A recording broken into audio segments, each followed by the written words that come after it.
नमस्कार दोस्तों, मैं सिद्धार्थ जैन एक बार फिर से आपका स्वागत करता हूं मेटा एड्स की इस स्पेशल सीरीज़ में। जैसा कि आप जानते हैं कि पिछले वीडियो में हमने सीखा था कि मेटा बिजनेस अकाउंट कैसे बनाया जाता है, और आज हम जानेंगे फेसबुक में पेमेंट मेथड जोड़ने का एक आसान तरीका। चाहे आपको फेसबुक ऐड चलानी हो या मार्केट प्लेस से कुछ खरीदना हो, ये वीडियो आपके लिए है। वीडियो पसंद आए तो लाइक और सब्सक्राइब जरूर करें। चलिए, तो बिना देर किए शुरू करते हैं। आज हम जो बात करने वाले हैं वो है फेसबुक में पेमेंट मेथड कैसे ऐड करें। सबसे पहले बात करते हैं कि अगर हमारा पर्सनल अकाउंट है, अगर हमारा खुद का फेसबुक के अंदर पर्सनल अकाउंट है, तो हम इस कंडीशन में credit card, debit card, add coupon, UPI, net banking, Paytm, PhonePe, PayPal के थ्रू इन सभी तरीक़ों से पेमेंट मेथड्स ऐड कर सकते हैं। अगर हमारे पास में बिजनेस अकाउंट है तो उसके लिए केवल क्रेडिट कार्ड और डेबिट कार्ड का ही यूज़ कर सकते हैं। जैसे कि डिफरेंट डिफरेंट लेवल्स होते हैं। अगर हमें क्रेडिट कार्ड का यूज़ करना है तो क्रेडिट कार्ड के अंदर हम अपना जो भी क्रेडिट कार्ड का नंबर होता है वो नंबर ऐड करेंगे, और उसमें सेम डेबिट कार्ड के अंदर भी होता है। डेबिट कार्ड के अंदर हमारा डेबिट कार्ड का नंबर, कोड और नेम को ऐड किया जाता है। सेम फेसबुक के अंदर भी कूपन्स आते हैं, कूपन्स को यूज़ करके हम पूरा अकाउंट अपना जो भी अमाउंट है वो ऐड कर सकते हैं। फिर बात आती है यूपीआई के लिए, तो यूपीआई के लिए भी हम क्या करेंगे, जो हमारा यूपीआई नंबर होता है उसके थ्रू हम यूपीआई से पेमेंट ऐड कर सकते हैं। नेट बैंकिंग के थ्रू भी हम पेमेंट ऐड कर सकते हैं। नेट बैंकिंग के अंदर हम यही करेंगे कि ऑनलाइन जाकर के, जैसे कि आपने देखा होगा एसबीआई, एचडीएफसी, जितने भी बैंक होते हैं इन सभी का पेमेंट मेथड ऐड कर सकते हैं। इन सभी की जो साइट्स होती हैं उनके ऊपर हमें लॉगिन करके सारी इन्फॉर्मेशन अपडेट करके हम एसबीआई या एचडीएफसी या किसी भी प्रकार का किसी भी बैंक के अंदर नेट बैंकिंग के थ्रू सारा अपना पेमेंट ऐड कर सकते हैं। उसके बाद आएंगे हम पेटीएम पे, फ़ोनपे पे। पेटीएम और फ़ोनपे का यूज़ हर इंसान करता है। पेटीएम और फ़ोनपे का यूज़ करके भी हम अपना क्यूआर कोड जनरेट कर सकते हैं। क्यूआर कोड जनरेट करने के बाद हमारा पेमेंट हम यहाँ से कर सकते हैं। अगर हमारे पास में बिजनेस एड अकाउंट है तो उस कंडीशन में हम क्या करेंगे, क्रेडिट कार्ड का यूज़ करेंगे, सेम प्रोसेस करेंगे। डेबिट कार्ड का यूज़ करेंगे। इन दोनों के अलावा और भी कोई ऑप्शंस हमारे पास में अवेलेबल नहीं होता है वहाँ पर। अभी तक तो कोई भी ऑप्शन यहाँ पर अवेलेबल नहीं है। फ्यूचर में कभी होता है तो हम चेक करेंगे। एक बार हम प्रैक्टिकली देख लेते हैं। आ जाते हैं हम हमारे एड मैनेजर, जो हमारे जहाँ पर एड अकाउंट है वहाँ पर आ जाते हैं सीधा। फर्स्ट ऑप्शन पे हम क्लिक करेंगे। यहाँ पे कैंपेन्स का आपको ऑप्शन दिखेगा। उसके नीचे थोड़ा देख के नीचे जाएंगे तो हमें बिलिंग एंड पेमेंट्स का ऑप्शन दिखेगा। बिलिंग एंड पेमेंट के ऑप्शन पे हम क्लिक करेंगे। जैसे हम बिलिंग एंड पेमेंट्स का ऑप्शन पे क्लिक करते हैं, हम आ जाते हैं इस वाले पेज के ऊपर। चलते हैं हम नीचे थोड़ा, ऐड पेमेंट पे क्लिक करेंगे।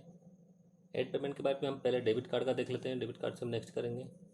यहाँ पे आपका name, card number, date, month और सीवीवी हम ऐड करेंगे। तो फिर हम जैसे सेव करेंगे तो यहाँ पर ये प्रोसेस हमारी सेव हो जाएगी। सेम आएंगे हम यूपीआई के ऊपर। यूपीआई के ऊपर भी जैसे हम नेक्स्ट करेंगे, नेक्स्ट करने के बाद में हमें मिलेगा कि आपको कितने अमाउंट ऐड करना है। जैसे हम नेक्स्ट करेंगे आपको एक रिक्वेस्ट आएगी आपके अकाउंट पे, आप वहाँ से यूपीआई कर सकते हैं। एक बार हम नेट बैंकिंग के लिए चेक कर लेते हैं। नेट बैंकिंग में हम जाएंगे। नेट बैंकिंग के लिए जैसे हम नेट बैंकिंग के ऊपर क्लिक करेंगे तो यहाँ पर आपको डायरेक्ट अमाउंट ऐड करने का ऑप्शन आ जाएगा। अमाउंट ऐड करने के बाद में आपकी प्रोफाइल्स जो भी होती है, पासवर्ड, यूज़र नेम आपसे पूछेगा, और उसके बाद में हम पेमेंट ऐड करेंगे। उसके बाद में आ जाते हैं हम ऐड क्रेडिट के ऊपर। यहाँ पर जितना भी हमारे पास में अगर कोई कूपन कोड है तो हम यहाँ पर कूपन कोड करके उसको क्लेम कर सकते हैं। डायरेक्ट हमें फ़ंड ऐड करना है तो हम फ़ंड ऐड कर सकते हैं। डायरेक्ट ऐड फंड पे क्लिक करेंगे। जैसे मुझे 200 रुपये यहाँ पे ऐड करना चाहूँ तो मैं 200 रुपये को यहाँ पे ऐड करूँगा, नेक्स्ट करूँगा तो यहाँ पर अमाउंट ओपन हो जाएगा। टैक्स इन्फॉर्मेशन हमें यहाँ पे डालना होता है। अगर हमारे पास में जीएसटी नंबर है तो हम यहाँ पे जीएसटी नंबर डाल सकते हैं। थोड़ी देर बाद ही बात करेंगे हम जीएसटी के बारे में, तो मैं आपको थोड़ा वहाँ पे एक्सप्लेन कर दूँगा। यहाँ पे हम जीएसटी नंबर, यहाँ पे लिखा हुआ पेन जीएसटी नंबर ऑप्शनल, और नीचे लिखा हुआ पेन नंबर ऑप्शनल। अगर आपको यहाँ पर डालना चाहे तो आप डाल सकते हैं। अगर आपके पास में नहीं है तो आप नहीं डालेंगे तो भी कोई दिक्कत नहीं है। अब बात करते हैं हम जीएसटी के बारे में कि जीएसटी क्या होता है। अगर हम बिज़नेस एड मैनेजर के अंदर हम सबसे पहले ये जानेंगे कि अगर हम एक एजेंसी काम करते हैं, अगर हमारी खुद की एक एजेंसी है और एज ए एजेंसी हम अगर वर्क करते हैं तो हम हमेशा बिज़नेस एड मैनेजर का ही यूज़ करेंगे। क्यों? क्योंकि अगर हम बिज़नेस एड मैनेजर का यूज़ नहीं करते हैं तो हमें टैक्स देना होगा। अगर हम मान लेते हैं क्लाइंट 1 ने हमें बोला है कि 10,000 का एड चलाना है, क्लाइंट 2 ने भी बोला है 10 का एड चलाना है, और क्लाइंट 3 ने भी बोला है कि 10,000 का एड चलाना है। अगर मैं पर्सनल अकाउंट से एड रन करता हूँ तो मुझे टैक्स पे करना पड़ेगा, क्योंकि जितना भी टैक्स रहेगा वो मेरे अकाउंट में ऐड होगा। मुझसे क्वेश्चन पूछ सकते हैं कि कहाँ पर आपने ऐसा इतना पैसा यूज़ किया है।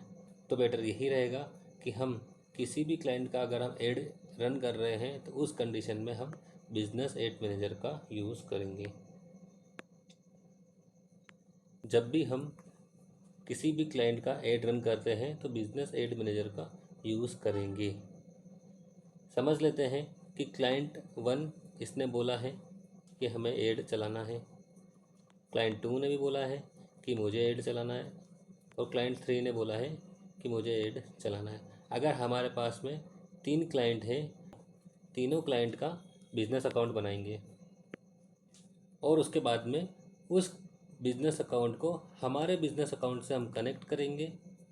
उसके बाद में हम यहाँ से ऐड रन करेंगे।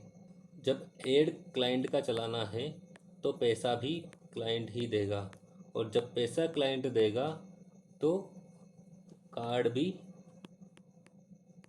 क्लाइंट का ही होगा, और कार्ड क्लाइंट का होगा तो टैक्स भी क्लाइंट ही भरेगा।